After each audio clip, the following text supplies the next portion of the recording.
Día, gente bonita, noche, tarde, donde te encuentres. Un sábado nunca cae mal cuando te encuentras conmigo para un live maravilloso. En el día de hoy vamos a trabajar un tema sumamente interesante, en donde se los voy a presentar a continuación. Y aquí en un sábado con María José, que nunca cae mal, vamos a trabajar la segunda parte. La segunda parte de un tema fantástico acerca de los trastornos del sueño en el TDAH. Ahí ese niño, ese adolescente, ese adulto con TDAH, cuáles son las connotaciones que pueden estar pasando en este periodo de descanso o de relajamiento, que no puede, le cuesta tanto por el mismo trastorno, poder llegar a contener el estar en insomnio o tener grandes periodos de vigilia. Bueno, saludos a los que están conectados, a Chuchu El Goro, tenemos a Frutería, tenemos a César, tenemos a María Herrero, tenemos a Dan de Pierre, toda esta gente bonita donde se conecta mientras yo voy conectando aquí el tema. Hoy vamos a tener dos invitadas de categoría. Tenemos a Carolina Reyes, una neurólogo pediatra especialista en el TDAH y también en la neurodiversidad. Y tenemos a Liz Garrido como psiquiatra y psicoterapeuta, que también nos ha traído grandes alcances en estos encuentros. Entonces yo voy a colocar aquí rápidamente trastornos, ¿ok? ¿De dónde se van conectando ustedes, mi gente bonita? Trastornos del sueño. Ok, vamos a ver. Estas invitadas, Venezuela, Perú, conectadas en una conexión y también Portugal. Mi nombre es María José Suárez Nóbrega, soy especialista también en el TDAH y en el autismo. Y bueno, tenemos aquí grandes especialistas y vamos a encajarnos en qué podemos hacer con estos chicos, adolescentes que tienen este trastorno del sueño. ¿Y cuál es la connotación de la neurodiversidad? Este trastorno del TDAH, que es el trastorno de déficit de atención con hiperactividad. ¿Ok? Vamos aquí a terminar aquí de colocar este tema. ¿Ok? Vamos a ver aquí. Ya voy a fijar este tema. ¿Y dónde se conecta? Ahí tenemos a Jenny Rizzo también, que está conectada. Donde, para ver, tenemos a Leán y Jesús. ¿Dónde se conecta esta gente bonita? Y fíjense lo maravilloso de no solamente la conexión, la participación de ustedes ha sido grandiosa. El live pasado fue maravilloso, en donde pudimos encajarnos en contenido de valor. Y este año iniciamos un 2025 con fuerza, recordando los temas que quedaron pendientes, que fueron pedidos por ustedes, y también con la connotación de poder alcanzar más la neurodiversidad, conocer estos detallitos, el sueño, de repente la marcha, tantas cosas que se pueden indagar en una persona con neurodiversidad, ya sea en materia del autismo, en materia del TDAH. Hoy nos destacamos en trabajar la segunda parte del trastorno del sueño en el TDAH. Y bueno, yo muy encantada de estar acompañada con estas dos profesionales. Y bueno, antes que nada, antes de iniciar y darle la apertura a ellas, mientras se conectan, yo voy a hacer aquí un preámbulo importante. El trastorno de déficit de atención con hiperactividad, el TDAH, es un trastorno de la neurodiversidad, el cual no tiene cura, pero tiene un tratamiento importante que ayuda a maximizar un poco el comportamiento y al mismo tiempo permite que estas personitas se puedan ajustar a la parte social. En el desenlace de la evaluación del trastorno de déficit de atención, existe la dopamina, la endorfina y existe una hiperactividad bien importante que cabe destacar, que trae como consecuencia de que tengan un ritmo neurológico acelerado. Porque entre las características de estos chicos vemos que son muy activos, son muy espontáneos, siempre están en constante movimiento, y en el momento de apaciguarse o quedarse más calmado y relajar cuesta muchísimo. Entonces, ¿qué pasa con este descansar que cuesta muchísimo? Trae como consecuencia de que los niños tengan que asistir a neurología y a psiquiatría, en donde se les coloca a veces algunas maneras, algunas alternativas para que ellos puedan alcanzar, relajarse y poder descansar. Recuerden que cuando uno se se va a acostar y no concilia el sueño, al día siguiente estamos muy cansados. Pero ¿qué pasa con estos niños? Estos niños necesitan constantemente el descanso para apaciguar ese ritmo neurológico. Porque yo les voy a contar una novedad que yo viví de una chica que fue medicada con TDAH, pero un poco más adulta. ¿Y qué pasaba con esta chica? Ella el día que la medicaron, las palabras de ella fue: no escucho tanto ruido. Entonces, ¿qué tanto ruido, qué tanto movimiento, qué tantas situaciones importantes trae este déficit de atención con hiperactividad? Y bueno, saludos a Marta Pérez, a Diz Caricar, tenemos a Yurbi, tenemos a nuestra invitada doctora Liz Garrido, y yo voy a empezar a darle la apertura con la doctora, mientras le damos luego la apertura a Carolina Herrera, ¿ok? Voy a dejar aquí de compartir y nos vamos a ver aquí con la doctora con este tema muy interesante, ¿ok? Y la segunda parte, ¿ok? Vamos a buscar aquí.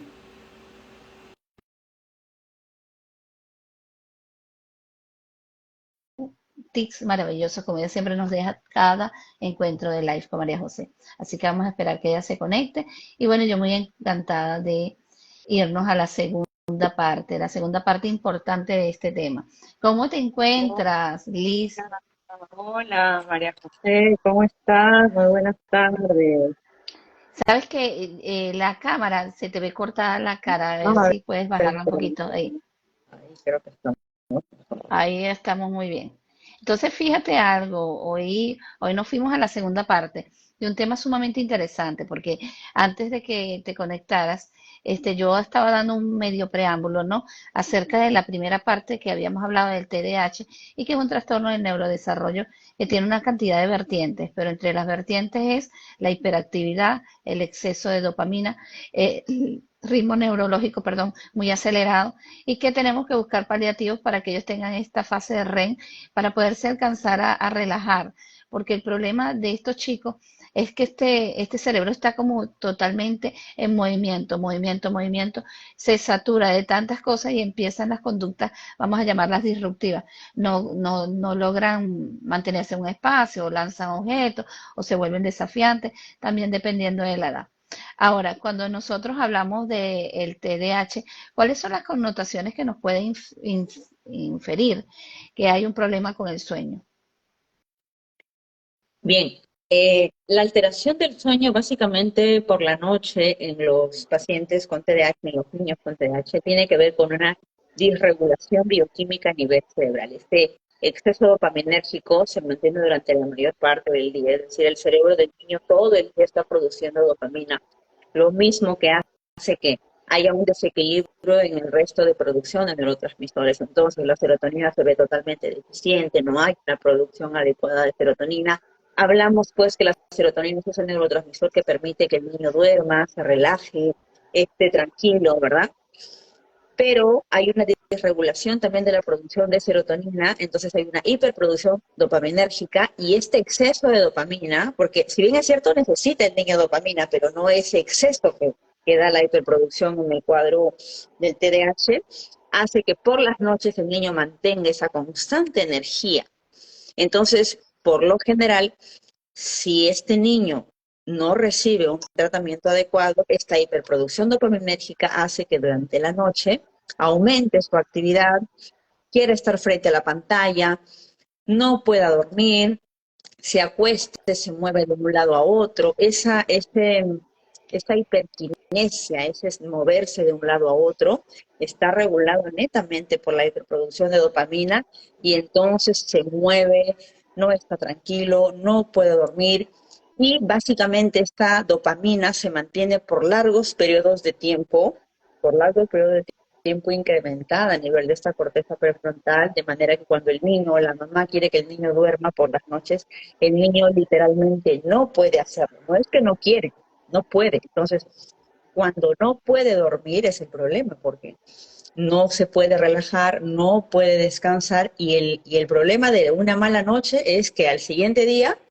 no puede haber un buen día porque, por cierto, como no durmió en la noche o como durmió por horitas, al siguiente día está agotado, está cansado.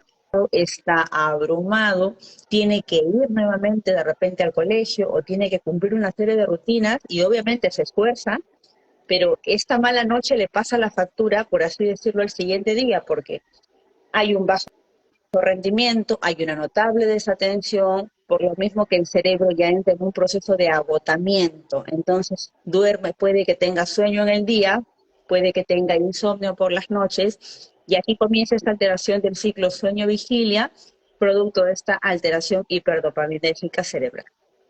Sí, y fíjate lo importante que nos hace entender esto que nos acabas de decir, es que definitivamente el sueño se vuelve un conflicto en el TDAH y al mismo tiempo se vuelve un conflicto no solamente porque no lo realiza, sino que parte del plano terapéutico es que tenga momentos de tranquilidad. Es nosotros tratar, nosotros en el TDAH no vamos a tener un niño, como se lo he dicho a los padres y como lo digo aquí en público, no vamos a tener realmente un niño totalmente calmado, es un niño que va a tener energía, pero tenemos que ver hasta qué punto se maneja esta energía y de qué manera esto afecta cognitivamente e inclusive socialmente, porque el problema es que ellos no llegan a controlarlo y empiezan a tener una cantidad de conductas que ni ellos se las entienden y empiezan a tener comportamientos tan disfuncionales que empiezan a lanzar o de repente quieren abrazar a alguien y la abrazan tan fuertemente y si aunado hablamos de que este déficit de atención con hiperactividad tiene una comorbilidad, hablamos ya de un sujeto que tiene un compromiso importante que vigilar, porque ya sea que tenga un trastorno desafiante posicionista o que tenga un autismo, alguna de estas connotaciones. Ahora, eh, hablando de lo que es, por ejemplo, la hiperactividad y al mismo tiempo la impulsividad, esto en la parte de la noche hay un problema grave en que estas dos, por decir, estos dos comportamientos, hiperactividad e impulsividad, como que se exacerban, porque mientras el lugar esté más calmado, él se irrita más, él no llega al componente de mantenerse. De cómo afecta definitivamente neurológicamente la hiperactividad y la impulsividad en la conciliación del sueño. Deja secuelas muy marcadas, ¿no? Muchas veces algunos padres nos preguntan, en consulta me preguntan, doctora, pero yo siempre he sido así, cuando yo era niño o cuando mi esposa era niña, tenía esto, ¿no? Éramos hiperactivos, éramos impulsivos, pero yo siento que eso de ninguna manera ha afectado a nuestra vida porque todo niño es travieso, todo niño es hiperactivo, ¿no? Y en parte tiene razón. Sin embargo, cuando hablamos de un TDAH ya hablamos de un exceso, y hay un comportamiento excesivo, excesivamente marcado, excesivamente irritable, excesivamente impulsivo, ya no controla. Entonces, a nivel neurológico, estos cambios biomoleculares cerebrales, ¿qué es lo que va a ocasionar en el comportamiento del niño? Una impulsividad en el cual, por ejemplo, tiende a romper las cosas o tiende a tirar las cosas. No porque quiera hacerlo, sino porque no puede controlar su ira. Entonces, ¿qué pasa cuando esta notable impulsividad se convierte en una rutina de vida? El niño aprende que golpeando o tirando las cosas es la forma, es su modus operandi, es su manera de vivir y aprende que las cosas son del golpe y aprende que las cosas son tirando y que aprende que las cosas son empujando y esto genera una conducta aprendida que al mismo tiempo se convierte en parte de su rutina y a nivel neurológico, sinapsis o conexiones neuronales de conductas impulsivas.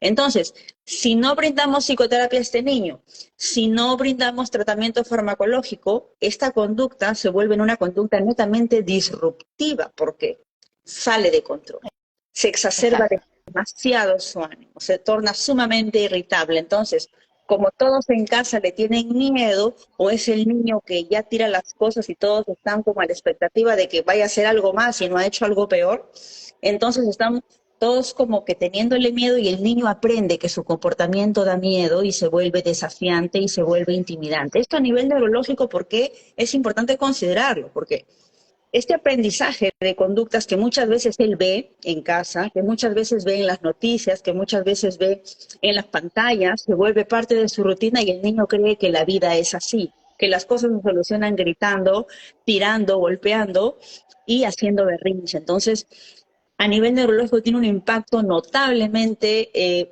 porque es un niño que le cuesta autorregularse. No puede, por más que el papá le diga, deja de gritar, deja de Exactamente, golpear, no grites tan fuerte, al niño le entra por un oídito y le sale por el otro. ¿Por qué? exactamente. Porque ya lo aprendió, ya lo ancló, ya hizo una sinapsis, sus neuronas ya hicieron una conexión neuronal donde aprendió a comportarse así. Exacto. Entonces, esto a la larga genera conductas disruptivas.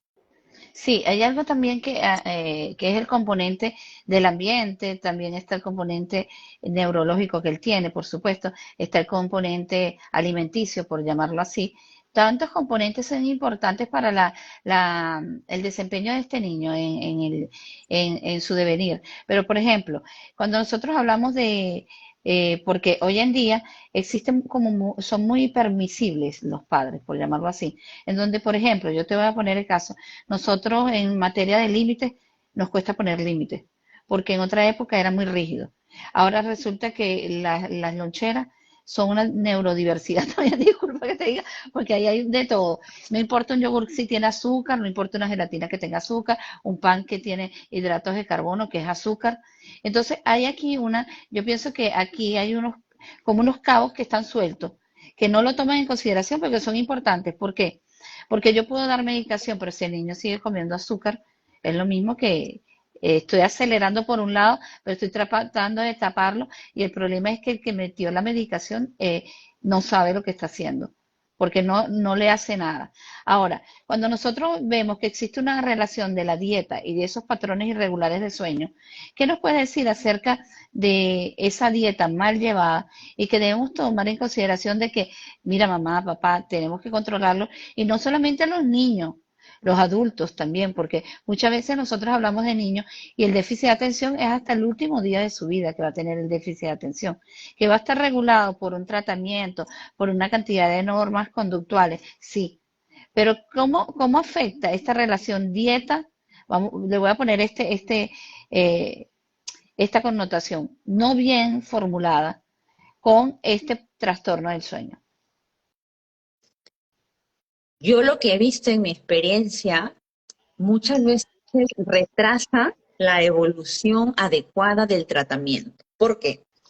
Hemos empezado tratamientos farmacológicos y psicoterapéuticos con niños, pero ya está como mejorcito, por así decirlo, un poquito más estable, pero viene la mamá y nos cuenta, mire doctora, todo está yendo bien con la medicación, yo lo noto que está un poco más tranquilo, pero tengo una consulta. Resulta que le encanta comer el chocolate. Está comiendo chocolate la mayor parte del día, es inevitable en el colegio, le encanta el chocolate y está constantemente pidiéndome chocolate. Entonces, ¿qué sucede? Que la medicación, por cierto, lo que hace es relajar al paciente, tranquilizarlo, disminuir esos niveles de dopamina, ¿sí? Pero, por ejemplo, el chocolate tiene un alto contenido de cafeína, ¿verdad? Entonces, ¿qué pasa? La cafeína es un neuroestimulador. Entonces, ¿qué pasa con el paciente? Por un lado, le estamos dando información a su cerebro para que disminuya los niveles de dopamina y esté más tranquilo y esté más relajado y más estable, pero por otro lado, le estoy dando otra información al cerebro, le estoy estimulando con cafeína y entonces el cerebro no sabe qué hacer porque por un lado dice, ok, perfecto, me están bajando la dopamina y voy a relajarme, ¿sí? Pero me están dando cafeína y entonces, ¿cuál es la verdadera información? Porque no sé si Exacto. relajarme o hiperestimularme. Pero ¿qué pasa? La cafeína tiene un efecto neuroestimulador tan potente que hace que los receptores cerebrales se adhieran rápidamente a la cafeína y no le dejen espacio de recepción para el efecto que puede hacer una metanfetamina o en este caso el efecto de un metilfenidato que regula los niveles de dopamina. Entonces, ¿qué pasa? Exacto. Actúa la cafeína.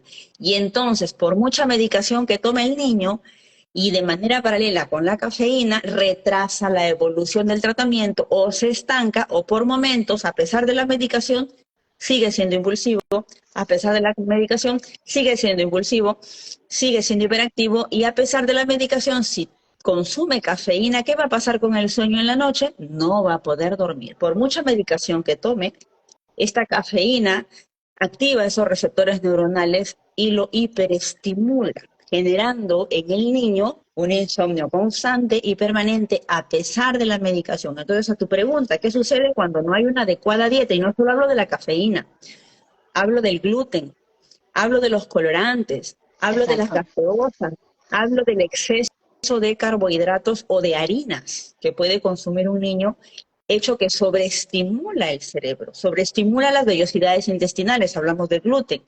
Entonces, se genera toda una alteración y hablamos pues que el estómago es el segundo cerebro, ya está considerado como el segundo cerebro. Entonces, toda la alteración que produzcamos en el estómago va a tener un impacto también a nivel de las neuronas. Okay. Entonces, si por un lado estamos a Dios rogando y con el mazo dando, porque hacemos que no evolucione adecuadamente, más con esta alimentación desbalanceada, genera en que el niño no avance en su tratamiento y nuevamente vuelva a tener las mismas conductas, o nuevamente vuelva el insomnio, o nuevamente vuelva la hiperactividad y vuelva la impulsividad a pesar del tratamiento. Entonces, es muy importante la dieta. A veces es difícil al niño quitarle un chocolate, a veces es difícil al niño quitarle el azúcar. Es muy difícil, no es fácil. Un niño nos puede Claro, hacer berrinche o pataleta, ¿verdad? Pero también es a cambio de eso, ¿qué le puedo dar? exactamente. O explicarle, hoy no vas a poder comer esto, vas a comer algo más sano. También hay que psicoeducar al niño sobre alimentación. Muchos niños no conocen la alimentación. Tuve la oportunidad de poder psicoeducar a un niño sobre la medicación y en lo que me contestó fue, doctora, a mí nunca me han hablado de eso en mi casa. Mi profesora no me ha explicado. Es la primera vez que yo escucho que usted me dice que el chocolate tiene cafeína y que me puede estar haciendo daño. Hay muchos niños que no tienen la más mínima idea de lo que se meten a la boca. Y es Exactamente. responsabilidad no solamente de la familia, sino también de los educadores, educar en alimentación. Ok. Sí, hay algo importante que ha manifestado. El TDAH, al dar el diagnóstico a los padres, como resulta también ser un duelo, hay muchas cosas que hay que informar. ¿Y qué ocurre? Los cabos a veces se quedan también perdidos. ¿En qué sentido? De repente hablamos de una terapia conductual, hablamos de unos requisitos importantes que él debe cumplir, pero tenemos que informar e inclusive yo siempre hablo con ellos sobre la tabela de los alimentos, pues porque los hidratos de carbono son los mismos que azúcar y ver cuánto es la connotación de lo que yo pienso que es gluten free y realmente no es gluten free. Hay algo importante que es la psicoeducación también de la familia. ¿A qué? Si el niño necesita comer balanceadamente todos los alimentos, pero no tener un exceso de carbohidratos o de gluten, la familia tiene que comprometerse en esta situación, porque es lo mismo si el niño le cuesta porque ve a compañeros que comen esto y comen esto, no hay educación en la casa, papá llega con un chocolate de vez en cuando. Eso trae un flagelo importante. Entonces, hay que darse cuenta que hay muchas alternativas, inclusive si revisa cualquiera una de las plataformas de las redes sociales, hay mucha manera de hacer comida saludable y que no tenga azúcar. ¿Ok? Aquí hay unas preguntitas, unas cositas que nos están diciendo las personas. Tenemos a Yamile Sico que dice, el prefrontal está comprometido. Y Milagros Rojas dice, buenas tardes, excelente. Gracias, estoy comprendiendo las conductas de muchos niños. Déjame ver si había otro por aquí. ¿Ok? Hay un detalle que es importante que nosotros también tenemos que tomar en consideración, que tú lo habías manifestado, que era la parte de la conexión de los medicamentos y hay medicamentos que son necesarios en el TDAH, ¿ok? ¿Tú podrías mencionarnos cuáles son, por ejemplo, unos medicamentos típicos para yo después hacerte una pregunta relacionada con ellos? Sí, en realidad depende mucho de la valoración y del diagnóstico. Cuando estamos frente a un TDAH, hay que valorar no solamente el TDAH, sino las comorbilidades que pueden estar asociadas o no. Porque si yo solo brindo medicación y se me va o se me escapa en el diagnóstico que hay una comorbilidad asociada permanente a este TDAH como un TOC, que es lo que se ve frecuentemente. Últimamente estoy viendo más casos de niños de TDAH con TOC, ¿no? Y si yo no Ujú. regulo ese TOC, entonces va a tener TDAH con TOC y está disregulado. Entonces yo medico solo el TDAH y dejo de lado, por ejemplo, la regulación del TOC. Entonces es un paciente que va a estar disregulado, a pesar que yo brinde tratamiento solo para el TDAH. Entonces necesito una evaluación completa, un diagnóstico completo, valorar las comorbilidades. Y, por ejemplo, si yo en mi evaluación determino que el niño ya tiene un diagnóstico de TDAH o que en mi evaluación da positivo para el puntaje con TDAH, además hago la evaluación y la valoración mediante los test de CDI de valoración de depresión infantil asociada a una depresión infantil, asociada a una ansiedad infantil, asociada a un toque infantil, necesito ese abordaje completo de todo lo que, de los diagnósticos que el niño tiene. Uno, para informar a la familia y dos, para brindar un adecuado tratamiento farmacológico, porque si yo no tengo esa precisión y solamente me dejo llevar por lo que me dice el paciente y porque mi evaluación fue muy simple, entonces diagnostico TDAH combinado y solo trato ese TDAH, no estoy regulando de repente la depresión y es un paciente que constantemente tiende a sentirse muy deprimido, o no estoy regulando la ansiedad y es un paciente que normalmente se siente muy ansioso. Entonces, eso activa más el TDAH. Por eso, los medicamentos van a depender del diagnóstico. Por ejemplo, para los casos de TDAH, solo TDAH, podemos administrar algunos estabilizadores del estado de ánimo, valorando también que no haya tenido antecedentes de convulsiones, porque muchos de estos niños con TDAH tienen esta alteración cerebral y bioquímica que desencadena ciertas descargas eléctricas cerebrales, sinápticas además, que puede condicionar que el niño tenga alteraciones a nivel del lóbulo temporal y que además tenga o haya tenido previamente convulsiones o esté convulsionando paralelamente. Hay que hacer una consulta además al servicio de neurología para valorar cambios morfológicos o determinar más detalladamente las alteraciones neurológicas que puede estar asociado a este TDAH. Podemos agregar y administrar anticonvulsivantes. Muchos de los anticonvulsivantes tienen el efecto de estabilizadores anímicos, que también nos pueden ayudar mucho en el caso de TDAH, ¿no?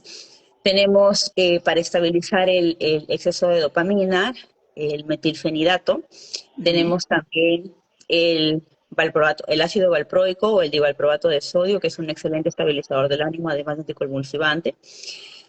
Tenemos también para los casos de TDAH, cuando administramos ciertos medicamentos que nos regulan los niveles de dopamina y serotonina, como son, por ejemplo, algunos medicamentos inhibidores de los receptores de noradrenalina que nos ayudan mucho en el caso de la hiperactividad, ¿no?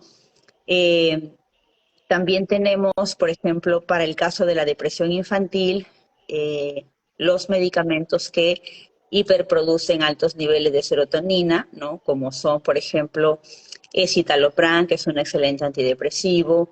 Tenemos sertralina, que es un excelente antidepresivo.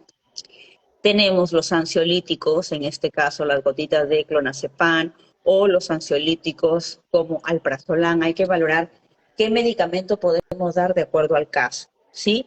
Sin embargo, hay que tomar en cuenta siempre, por ejemplo, que no podemos mezclar determinados medicamentos si es que el paciente tiene un riesgo, por ejemplo, de diabetes. Hay que valorar no poder administrar un medicamento que nos pueda elevar los niveles de glucosa. Por eso tenemos que hacer una valoración química, un examen de sangre para valorar si de repente es un niño obeso y está teniendo cierta prediabetes, porque ahora ya los niños, la mayoría tienen prediabetes. Hay que valorar que no tenga un cuadro adicional agregado. También tenemos otro medicamento que se llama la tomoxetina, que nos ayuda mucho en los casos de hiperactividad y en TDAH. Y valorar el medicamento adecuado va a depender mucho del diagnóstico, de las comorbilidades y de los cuadros asociados dentro de el diagnóstico. Ahora, no solamente nos dejamos llevar por el medicamento en sí, también valoramos funciones bioquímicas, evaluación de tiroides, porque qué pasa si estamos con un niño con hipotiroidismo o con hipertiroidismo. Hay algunos medicamentos que lo pueden estimular. Tenemos también que valorar previamente con un examen de sangre completo si es que hay anemia. Muchos de estos niños por lo general no se alimentan bien y la gran mayoría vienen con ciertos índices de anemia. Hay que estar tomando en cuenta la administración de hierro, hay que estar tomando en cuenta la suplementación vitamínica, que se administran de manera paralela con el tratamiento para evitar pues que si un niño tiene TDAH y además tiene anemia, va a ser mucho más difícil que se estabilice en corto tiempo. Ojo que cuando administramos hierro hay que tener bastante cuidado porque en muchos niños puede producirle cierto nivel de estreñimiento. Entonces, es todo un conjunto de cosas que hay que valorar antes de administrar un medicamento. Pero cuando ya logramos hacer un adecuado diagnóstico, el tratamiento sí se hace mucho más simple y mucho más sencillo, ¿no? Y como te decía, lo último que he estado viendo de manera más frecuente en los casos de TDAH, o sea, ¿no? He tenido 2 casos muy Ajá. palpables. Y es la nueva presentación que estoy viendo, pero yo creo que también se debe a depresiones que no han sido tratadas adecuadamente. Entonces, ¿qué pasa? Esos niveles de serotonina también se tornan muy deficientes. ¿Y qué pasa en el TOC? Exacto. En el TOC, los niveles de serotonina descienden considerablemente y el niño quiere estar repitiendo una y otra vez las indicaciones, se torna sumamente obsesivo y con esta hiperactividad tiende a repetir las cosas una y otra vez, y eso le genera una notable ansiedad. Por eso es tan importante el diagnóstico, ¿sí? Y no Ok. dejarnos llevar de repente por el diagnóstico que nos dio el colega. Hay que valorar y hacer el trabajo. De repente, en nuestra evaluación de rutina encontramos algo más que nos pueda ayudar o de repente confirmamos el diagnóstico que ya nos han dado. Pero va a depender mucho de una evaluación muy minuciosa porque también de eso depende el éxito del tratamiento. Ok, y aquí hay una pregunta, Yamile. Cuando tú hablas de que los niveles de dopamina son bajos, es cuando se puede presentar el TOC. Cuando los niveles de serotonina Ok, disminuyen, el TOC tiene que ver con la serotonina, el TDAH tiene que ver más con la dopamina. ok, ok. Allí está la respuesta a Janet. Ok, no hemos podido hacer contacto todavía con Carolina, pero allí vamos a esperar. Y bueno, hay algo que me llama la atención de todos estos medicamentos que tú has hablado.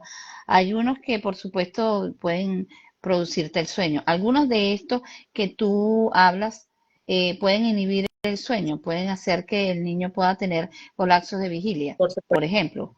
por Por ejemplo, ejemplo, ¿cuál podría ser? por ejemplo, metilfenidato es un medicamento que solo lo administramos en el día. Hay que tener bastante cuidado porque por error Ujú. hay personas que a veces se automedican o porque le hizo bien al compañerito o al primito o al sobrinito, no, no llevan un diagnóstico y un tratamiento planteado por un psiquiatra o por un especialista, entonces le dicen, no, mira, a mi hijo le hizo muy bien, dale, ¿no? A tu hijo también dale, o a tu sobrino también dale. Entonces la persona va, adquiere el medicamento, no sabemos cómo lo consigue, pero lo consigue. Entonces se le da al niño y le dan a la hora pues que se les ocurre, ¿no? ¿Qué pasa con el metilfenidato? Que solamente se puede administrar en horas de día, porque si lo administramos en horas de noche, como lo que quiere es regular y mantener neutral y activo al paciente, le va a producir insomnio o le puede producir mareos. Entonces, ¿qué pasa? Es un medicamento que hay que administrar de día, no de noche. Si lo administramos de noche, le va a producir insomnio. Ahora, ¿qué pasa, por ejemplo, cuando yo, de acuerdo a la dosis peso, no le doy al paciente, según su peso adecuado, la dosis adecuada? Le doy, vamos a suponer, infradosis. Por muy bueno que sea el medicamento para relajarlo y para inducir el sueño de noche, no va a poder dormir porque está bajo la dosis adecuada que debería estar. Entonces, uno es la dosis. Hay que tener bastante cuidado con la dosis peso, pesar al paciente, medir su índice de masa corporal, hacer este análisis de dosis peso para que el medicamento vaya de acuerdo a su peso, porque si no va a ser infradosis y va a ser un tratamiento infraóptimo. Los Disculpa que te medicamentos, interrumpa, esa medición del medicamento es algo muy interesante, ese punto que estás hablando, porque, por ejemplo, si hay un niño que está medicado y empieza a presentar estos trastornos, por lo menos cuánto es lo mínimo que debe esperar un paciente para ser reevaluado, por ejemplo, a nivel de medicación. todo medicamento, sobre todo estos medicamentos que tienen que ver con los temas de salud mental, tienen un efecto no tan inmediato y por eso también hay que explicar a los padres porque son los que más se desesperan, ¿no? Tienen un efecto inicial a lo largo de la segunda a tercera semana de inicio de tratamiento. ¿Eso qué significa? que poco a poco el medicamento va a ir ingresando en sangre, poco a poco va a ir activando esos receptores cerebrales, poco a poco va a ir ingresando y se va a ir acumulando de manera lenta y progresiva. Ojo, también depende de qué tanto daño neuronal haya habido y qué tanta deficiencia de neurotransmisor esté ocurriendo a nivel cerebral durante el tiempo, porque si hablamos pues de una deficiencia de muchos años, va a demorar un poquito más el medicamento en hacer efecto por el daño neuronal y cerebral que pueden haber tenido las neuronas durante ese tiempo, porque no ha tenido una regulación dopaminérgica adecuada, se puede al inicio, en vez de ayudarle, puede un poquito generarle somnolencia los primeros días, un poquito de mareos también los primeros días, incremento del apetito, y eso es algo que tenemos que ir informando de manera regular a los pacientes, porque se desesperan y quieren un efecto ya, y muchas Y veces eso fíjate no que lo es. hay uno de los síntomas que yo he notado en muchísimos casos que empieza con este proceso que es la dilatación de la pupila y que se desfocalizan. Hay periodos de ausencias increíbles que son necesarias me imagino, para regular que esto está dándose o no se está dando. Porque, por ejemplo, hay casos en donde se pierde el foco y te das cuenta por la mirada del paciente y tal vez estamos hablando de una dosis que o es superior o tal vez es algo que no está encajando bien. Así ¿Cómo, es. cómo, cómo hacer en ese caso en donde, por ejemplo, vemos a niños que están desfocalizados porque de repente tienen estos síntomas de la pupila dilatada o de repente son niños que pierden, hay vacío? ¿Cómo incide estos medicamentos? ¿También tienen incidencia en el sueño? Por supuesto, Ujú. por supuesto. Por eso es que ocupamos la evaluación. Por ejemplo, si al inicio, cuando nosotros iniciamos un tratamiento, vamos a valorar si dimos infradosis, porque nos puede pasar a cualquiera, sí, que no dimos la dosis óptima o que la dosis que dimos fue más de la dosis habitual, porque al momento de valorar de repente no se nos dio el dato exacto en el peso, o porque el niño no sabía, o porque la mamá no se acordaba, etcétera, tenemos que inmediatamente luego del inicio del tratamiento llamar al familiar, ¿no? Preguntarle, ¿pudo dormir bien esta noche? ¿Hubo alguna interferencia en el sueño? ¿Cómo despertó al siguiente día? Para poder ayudarles. Muchas veces nos comentan, ¿no? Durmió muy bien, pero en la mañana se ha despertado muy cansado y no quiere ir al colegio. Entonces, es importante ahí reconocer que de repente dimos una dosis más de lo adecuado o una infradosis, motivo por el cual no hay buen ánimo al siguiente día, o si es que está adecuado a la evolución, hay que también calmar un poco al familiar y decirle, ¿no? Durante los primeros días va a haber un poquito esta variación, pero a partir de la segunda, tercera semana ya va a haber una mejor regulación. Tengamos un poco de paciencia, administremos bastante líquido, quitemos de la alimentación lo que veníamos hablando, dulces, chocolates, cafeína, chisitos, edulcorantes, qué sé yo, y vamos viendo cómo va en el transcurso de la semana. ¿Por qué? Porque siempre hay mucha frustración por parte de los padres, sobre todo por tanta desinformación, ¿no? A veces solamente se le da un medicamento y obviamos la psicoeducación, obviamos la evaluación en nutrición, obviamos la valoración nutricional, obviamos la evaluación psicoterapéutica, Y obviamos la también se psicoeducación a la odia familia. la psicoapoyo que debe tener el padre o la madre a nivel emocional también, porque también eso hay hay un insight muy importante que ocurre en muchas familias, es el hecho de no presentar algún cambio de comportamiento, hay la incidencia o que tiene un cambio de comportamiento y se alteran o no hay cambio para nada, que deciden quitar la medicación, quitar, poner, y esto es un daño gravísimo a nivel neurológico. ¿Por qué? Porque el niño entonces no podemos nosotros nivelar nunca nada y no podemos regular el ritmo neurológico. Es decir, él sigue quedando con esos espacios tan de pico largo porque no se tiene el tiempo. Esta medicación, como tú bien lo dijiste, tiene que llevar su proceso y su proceso nos indica que por lo menos mínimo 3 semanas él debe, y depende también del organismo de cada quien. Bueno, todo el mundo resulta que, que sí, que se regula con el mismo tiempo. Ahora, ¿por qué es tan importante determinar una medicación asertiva y que el sueño sea también asertivo en el TDAH? Es fundamental, porque los buenos días van a depender de las buenas noches.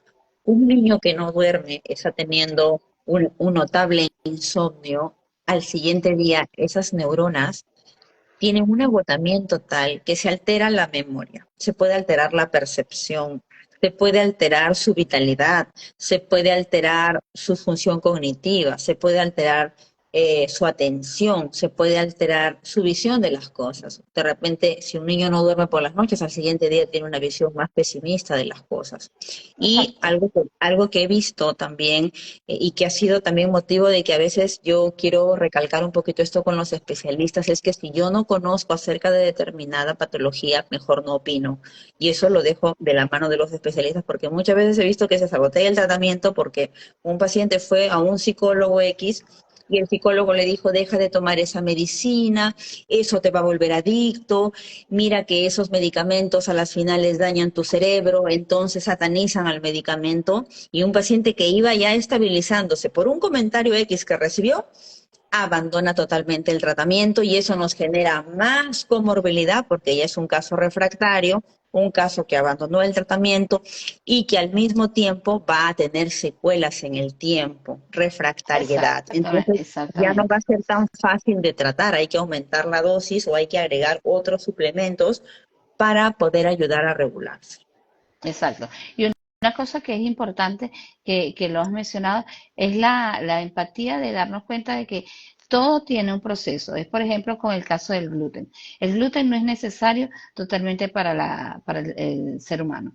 ¿Qué ocurre? No sabemos manejar el gluten porque inclusive se vuelve tan adictivo que podríamos decir que hay una connotación de hasta de que algo que produce una adicción fuerte. Entonces, ¿qué ocurre de repente si un niño con, por ejemplo, con diabetes necesita el medicamento, necesita regular, es para su sistema de vida, es igualito como estos chicos, si necesitan una medicación, tenemos que estar conscientes. Eso es como, ay, el TDAH hoy lo tienes acelerado, mañana no lo tienes, mañana no lo vas a tener. El TDAH es una patología que vive con la persona desde que nace. Y eso es muy importante y a veces es como se busca con este tipo de información hablarle a las personas muy claro, la reflexión de la importancia de llevar una alimentación que puede incidir en todos los puntos de vista de tu hijo. Hay algo importante que decía Yamile Sico, que y en el aprendizaje también incide,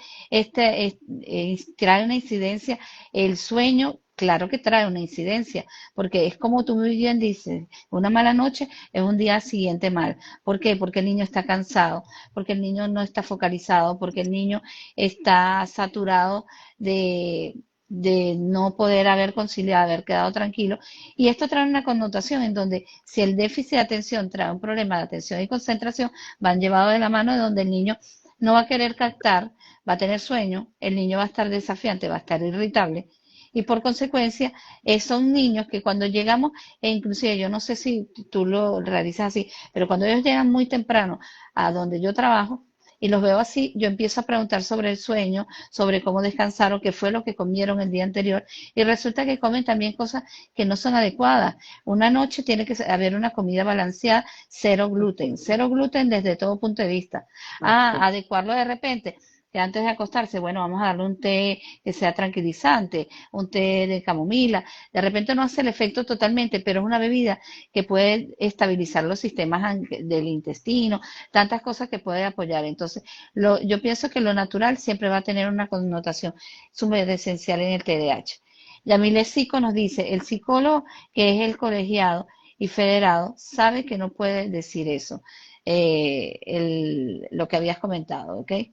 Ahora que otra cosa dice, los psicólogos trabajamos con un equipo multidisciplinario, eso es sumamente importante y se debe respetar el criterio de cada especialista. Eso es muy importante. Por ejemplo, si en el área de psicopedagogía consideramos que existen, no sé, por ejemplo, se habla de los oxigenadores que son naturales, hablamos por ejemplo, los granos secos, el maní, mire, eso ha tenido una connotación que ese tipo de óleo es bueno para la sinapsis y todo eso. Todos los alimentos que tienen, por ejemplo, los pescados ricos en omega, también tienen una connotación importante.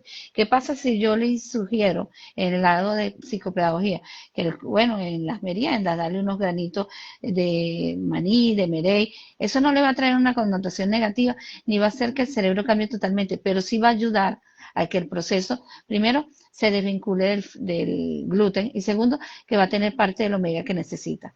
Ahora, si yo, por ejemplo, eh, observo que este niño está presentando constantemente el insomnio, ¿qué estrategias le sugieres a las personas que están aquí conectadas para manejar el insomnio? ¿Qué piensas que alternativas nos podrías decir, Liz?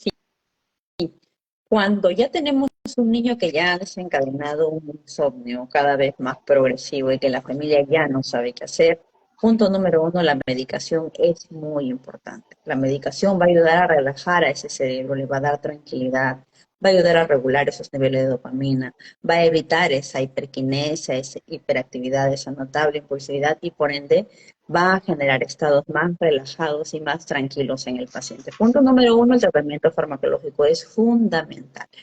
Punto número dos, la psicoeducación a los padres. Muchas veces los padres, es un niño que llega a casa y que en el hogar hay muchas discusiones.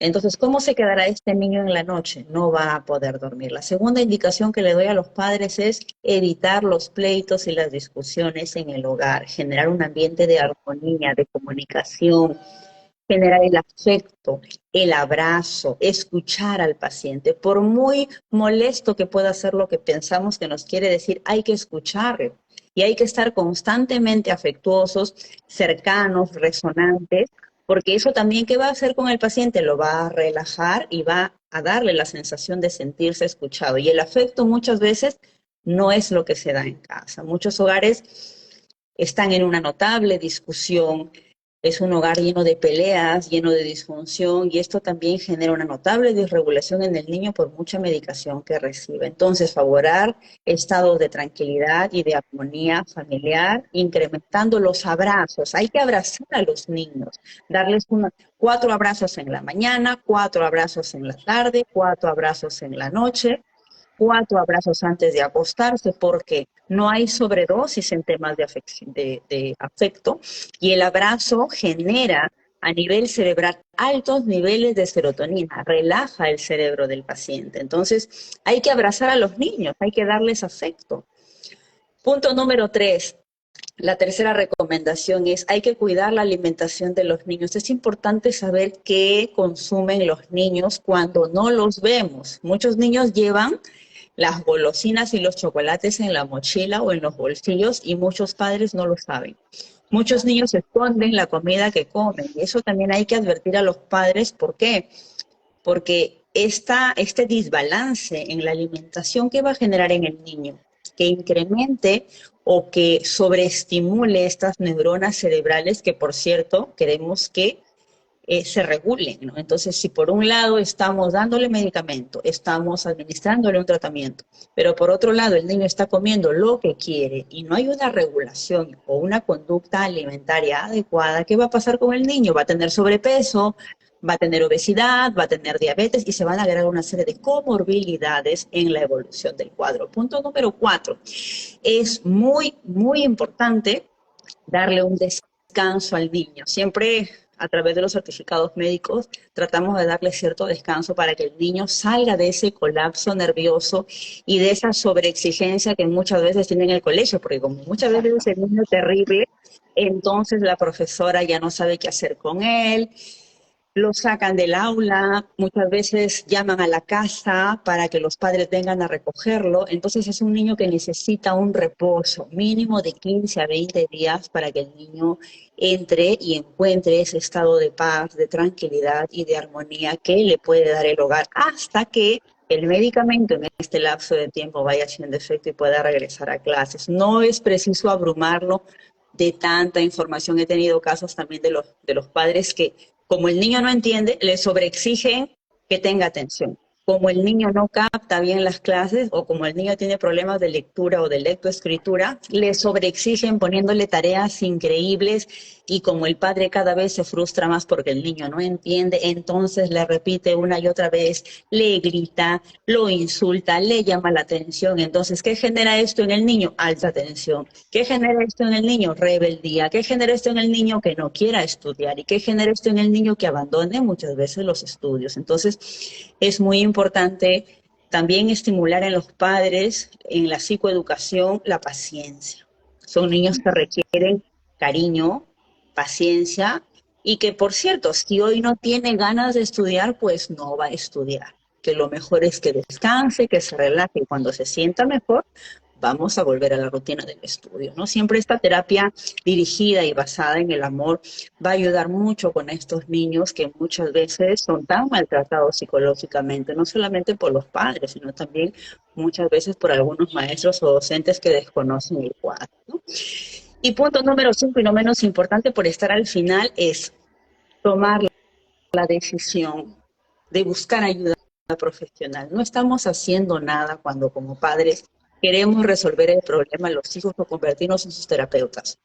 Tenemos que buscar ayuda profesional. La ayuda profesional va a ser ese puente y ese nexo que va a ayudar a que el niño encuentre una salida lo más pronto posible. Los problemas de sueño son cada vez más frecuentes. Entonces, si no inducimos estados de relajación, de meditación, de enseñarle al niño a respirar, de enseñarle a controlar sus emociones, de llevar una adecuada psicoterapia. Y si no contamos con el apoyo de un especialista experto en saber cómo llevar a los niños a este estado de tranquilidad, va a ser muy difícil que el niño aprenda de un padre estresado, un padre con depresión, un padre desesperado, un padre irritable que ya no sabe qué hacer. Entonces yo Sí. creo que estas serían las 5 recomendaciones principales que yo les daría. Sí, y hay un aspecto también muy importante que es el saber combinar el tiempo del niño de TDAH. Porque ¿qué pasa con el niño con el tiempo? Se valora que la actividad que yo lo pongo es la que yo quiero, que es la que él necesita. Y realmente al niño no se le pregunta o no se evalúa cuáles son las competencias que él tiene. Pues de repente él es muy bueno dibujando o de repente sería muy bueno que nosotros lo incluyéramos en una terapia ABA en la parte conductual.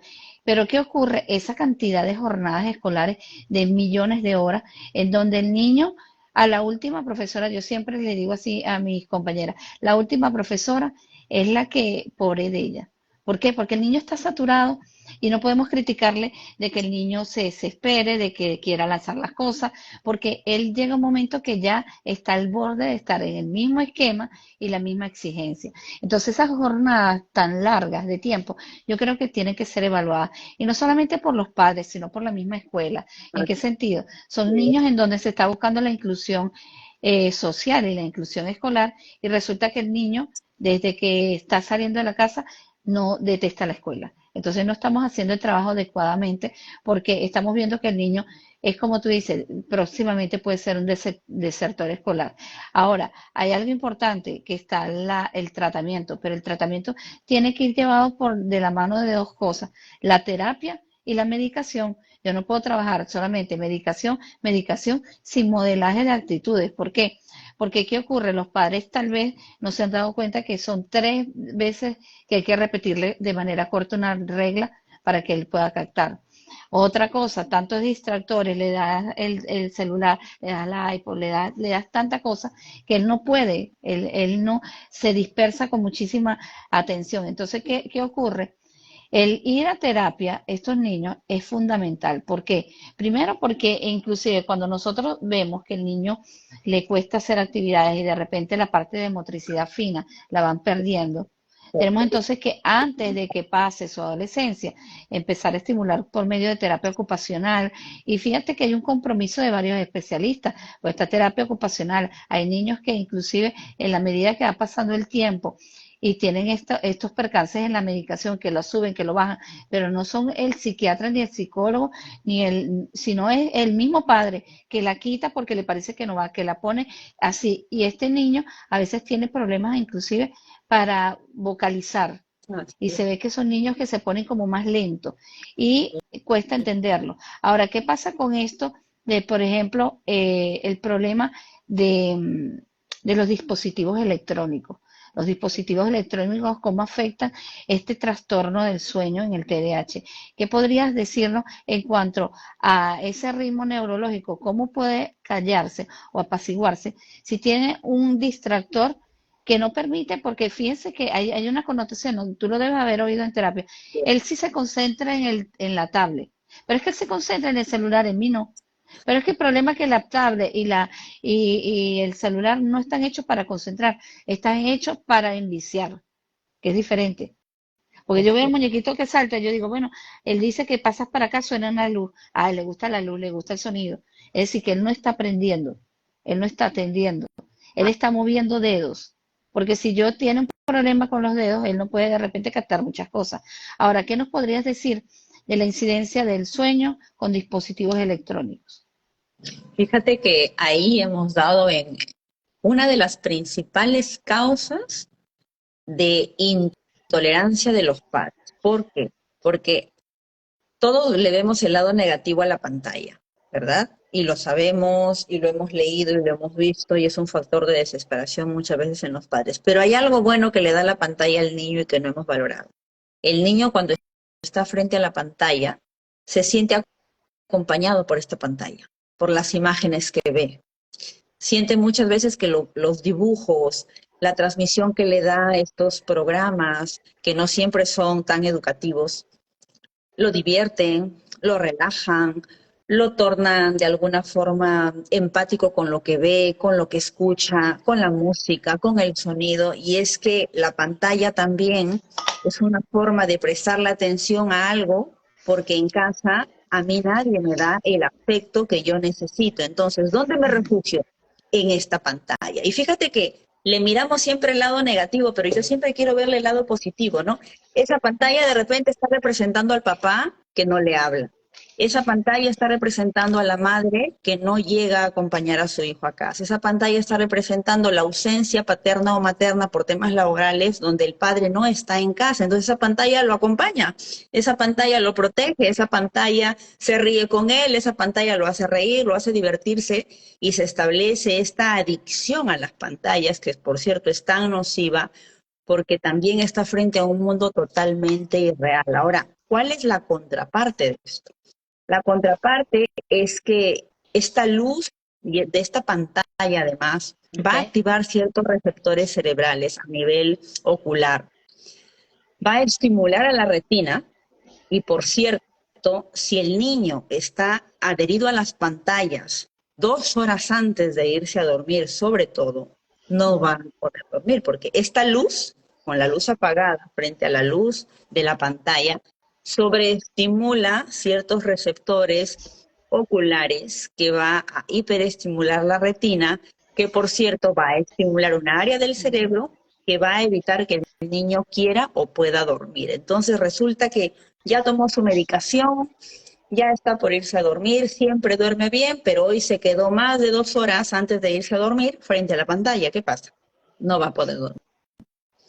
Y por cierto, es tan adictivo, es una conducta tan adictiva a las pantallas que al mismo tiempo va a generar que se quede hasta las 2, 3 o 4 de la mañana mirando esta pantalla y que por ende, por más que quiera dormir, no puede dormir. Entonces, hay que también establecer el límite en casa, que el niño hasta determinada hora a lo largo del día puede usar la pantalla. Por ejemplo, el tiempo estimado que podemos darle es 1 hora, siempre y cuando tenga ciertas actividades que le sirvan para su educación, por ejemplo, algún trabajo de clase, algún programa de entretenimiento sano, ¿verdad? Sin embargo, no siempre se da esto, porque el papá, por no molestarlo, por no incomodarlo, el niño se queda como 5, 7, 10 horas.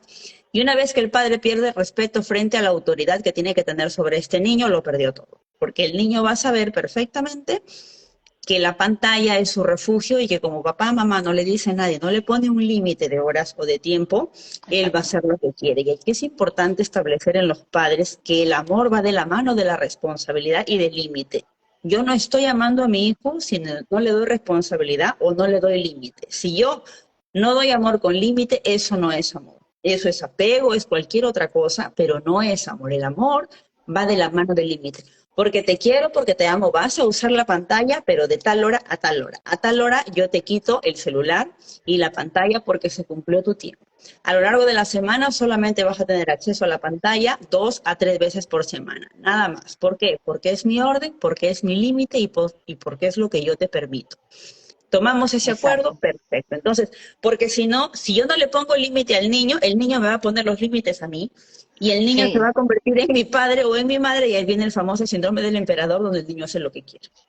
Exactamente, y una de las cosas también es que nosotros tenemos que preparar al niño a nivel social y esto se vuelve una tendencia a no ser sociable. ¿Por qué? Porque él solamente se relaciona con una tablet por un tiempo y lo desvirtúa, pues, de el salir y sentarse de repente y hacer un juego de mesa o de repente compartir con la mamá leyendo un cuento, cualquier tipo de actividad. Aquí nos hace un comentario Yamile Sico que dice, el lado positivo es estimular el área cognitiva. Jamás como cuidador entramos, si no entramos en adicción. Ahora hay unas preguntitas más que yo quería hacértela, que tiene relación con cómo influye la apnea o el síndrome de las piernas inquietas en las personas con TDAH. Bueno, la gran mayoría de niños con TDAH pueden tener síndrome de piernas inquietas o apnea del sueño. Y es importante poder evaluarlo y monitorizarlo, porque si podemos eh, evidenciar estas piernas inquietas, ojo, hay que tener cuidado. Hay algunos medicamentos que pueden inducir cuando se administra inadecuadamente estos síndromes. Uno. Dos, Okay. problemas en la tiroides también pueden tener efecto a nivel de las piernas inquietas. Tres, tiene que ver mucho con que no esté recibiendo un adecuado control con el metilfenidato o para el TDAH, y eso también puede inducir el famoso síndrome de piernas inquietas. Pero lo que yo más he visto en temas de síndrome de piernas inquietas es la ansiedad. La ansiedad en un paciente con TDAH va a desencadenar sí o sí este síndrome de piernas inquietas, que es el movimiento repetido de las piernitas en el momento de la consulta, ¿no? Que se está Ujú. moviendo, se levanta, se sienta y no puede estar tranquilo, ¿no? Y esto también se debe, pues, a que el paciente está notablemente ansioso. Entonces, hay que, uno, valorar por qué está tan inquieto, de repente quiere irse a algún lado, de repente está muy hiperactivo, o dos, de repente el niño no ha dormido bien durante la noche y al siguiente día está desencadenando el síndrome de piernas inquietas. El síndrome de piernas inquietas también va a depender de la calidad de sueño durante la noche. Si el niño no puede dormir durante la noche, al siguiente día hay una gran probabilidad que desencadene el síndrome de piernas inquietas. Por eso es tan importante hacerlo dormir. El sueño es tan igual o más vital que la alimentación, porque si el niño no duerme bien, al siguiente día, desde desconcentración, piernas inquietas, intranquilidad, angustia, miedo, fobias, puede presentar. ¿Qué pasa con el síndrome de la apnea del sueño? Tiene que ver mucho en los casos de niños con sobrepeso y obesidad. Niños con excesivo peso tienden a tener esta dificultad al momento de respirar o al momento de irse a dormir, hecho por el cual le puede dificultar notablemente. Aquí hay que valorar la dieta, hay que ayudar a que el niño se ejercite la mayor parte del día para que pueda reducir su peso, su índice de masa corporal. Hay que administrarle no tantas calorías, porque eso va a hacer que suba más de peso y que por ende en la región de la glotis se dificulte más al momento de dormir, porque el cuello se acorta y esto al momento de dormir va a generar más dificultad al momento de respirar. Entonces estas apneas no llega adecuado oxígeno a nivel cerebral y precisamente en este tipo de pacientes tenemos que enseñarlos a respirar, a Mm. relajarse adecuadamente y a sobrellevar esta apnea del sueño durante la noche. No creer que ya es un diagnóstico definitivo y que no tiene cura. Hay que valorar peso, hay que valorar índice de masa corporal, hay que valorar obesidad, hay que valorar la dieta, hay que valorar también cómo está el cuello, ¿verdad? Cómo está, qué tanto ha subido de peso y qué tanto el cuello se ha acortado con este sobrepeso y le está dificultando la postura al momento de dormir. Entonces, hay que valorar una serie de aspectos importantes, pero lo más importante es que si hay apnea del sueño, hay que enseñarle al niño a relajarse, a respirar, y a regular estados de tranquilidad. Hay un país, no sé, no recuerdo bien dónde lo leí, creo que es, no recuerdo si es en Australia o Inglaterra, donde los niños llevan la famosa terapia del mindfulness, que es como un castigo a su mal comportamiento, ¿no? Entonces yo leí ese artículo maravilloso y me pareció espectacular, porque cuando un niño tiene un mal comportamiento en el colegio, es llevado a la sala de meditación a relajarse y a contarle al terapeuta qué fue lo que pasó y a resolver el problema con mindfulness, relajándose, aprendiendo a respirar y a regular su ritmo y control respiratorio. Una terapia más que fabulosa que puede ayudar a que el niño salga de estos estados de hiperactividad sin el efecto de ningún medicamento. Sí, y ahí hay una cosa importante, si yo no llego a mantenerlo o buscar la pasividad de él y a focalizar su mirada y a focalizar que él pueda entender lo que yo le estoy hablando, no logramos absolutamente nada con el TDAH. Por eso es que mientras más alterante es el ambiente o los estímulos sensoriales que existen, ya sea sonidos, ya sea texturas que él tenga, si lo va a irritar, va a desencadenar más descontrol. Ahora, hay otro detalle que yo quería hacerte en materia del sueño con el TDAH. Hablamos de muchas connotaciones, hablamos de la parte académica, hablamos de su incidencia social, ahora de su incidencia emocional. El no dormir trae una cantidad de emociones inasertivas en el niño. Por ejemplo, es traer la frustración. ¿Qué podrías decirnos a nivel emocional el impacto que puede traer este trastorno en el déficit de atención?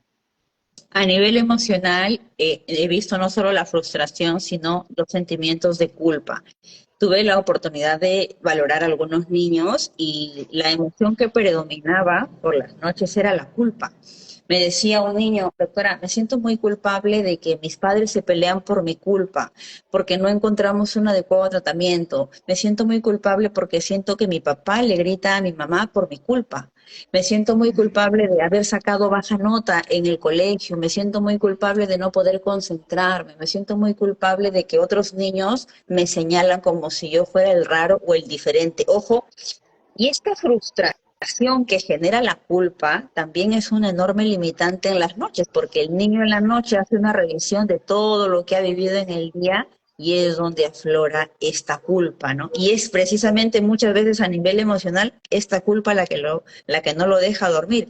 Trabajamos con psicoterapia en todas estas emociones que le producían culpa y pudo reconocer este niño que él no tenía y él no era culpable de todo lo que había sucedido en su entorno. Sin embargo, él se autoinculpaba porque también un buen día la mamá le dijo que él era el culpable y que si él no existiera, entonces nada de esto estaría sucediendo. Ojo, hay que tener bastante cuidado con lo que le decimos a los niños, tal vez en un arranque de cólera o en un momento de irritabilidad, porque esto va a marcar en el niño una memoria de frustración, de culpa, y aunque él sepa que no es el culpable, cree que es el culpable.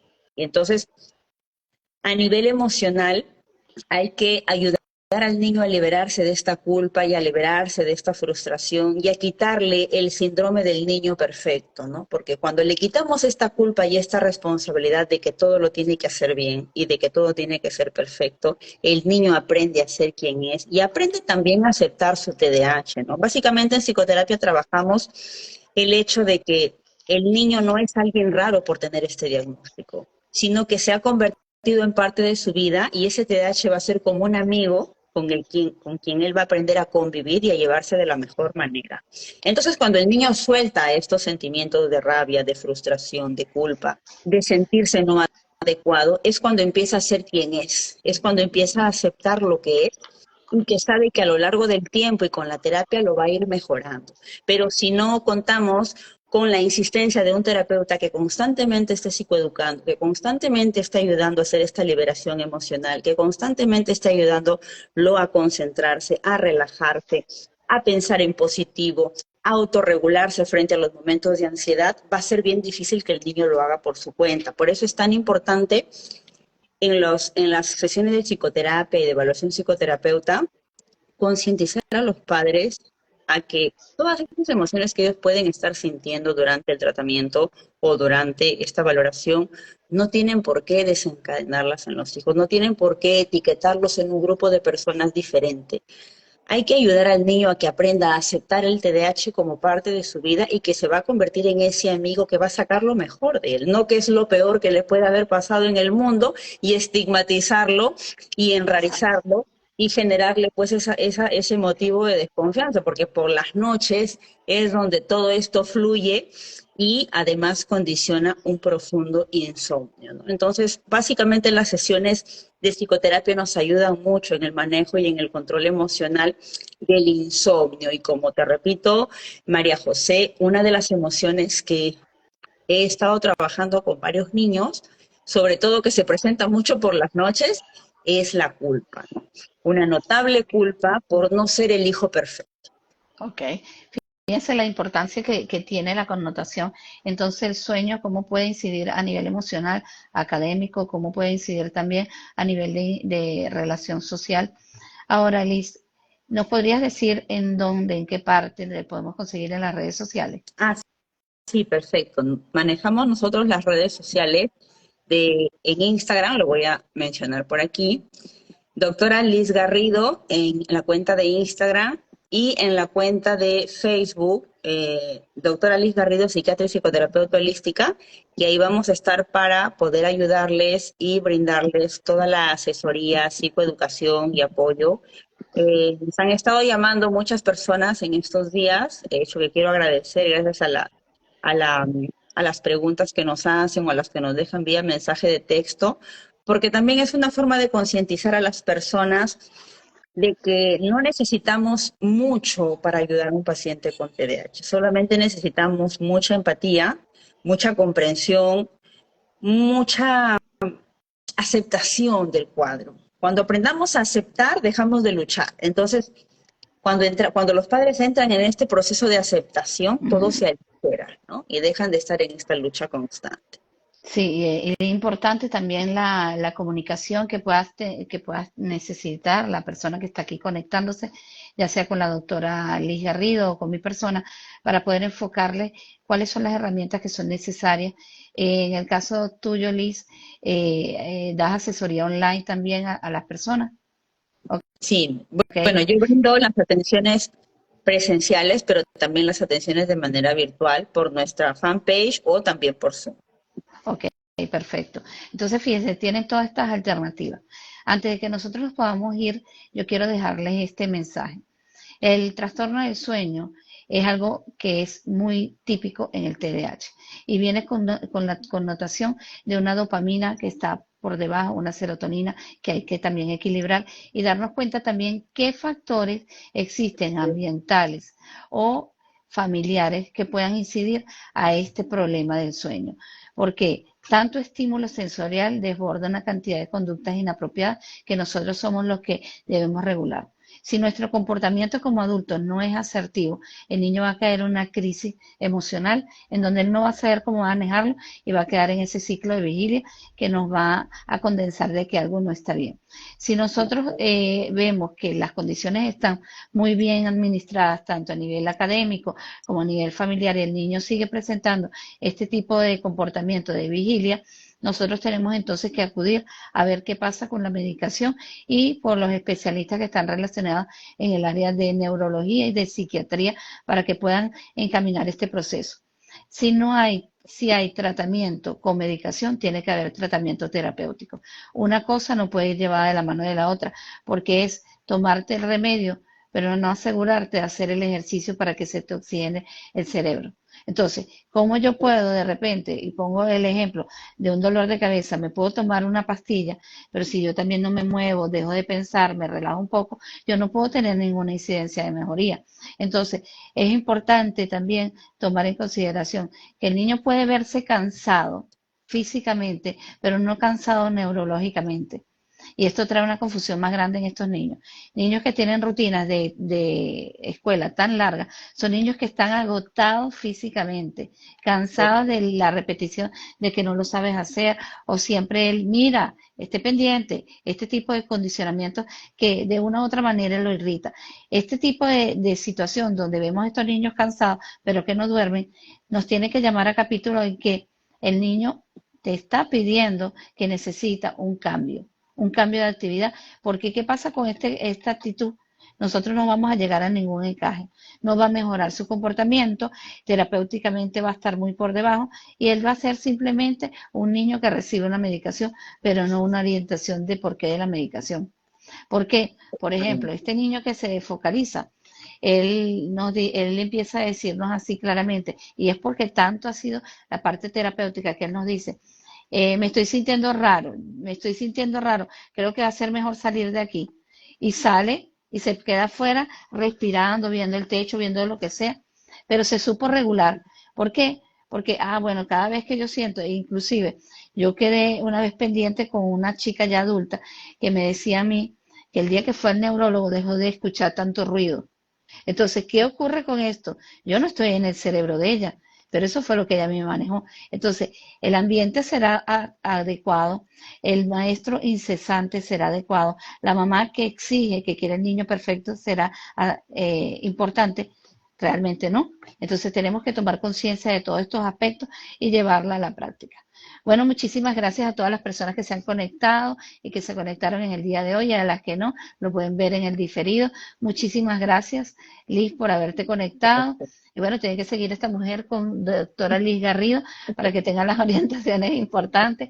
Y bueno, un gran Gracias. abrazo para ti, con mucho cariño para todas las personas conectadas y nos vemos para otro live con María José. Muchísimas gracias. Chao.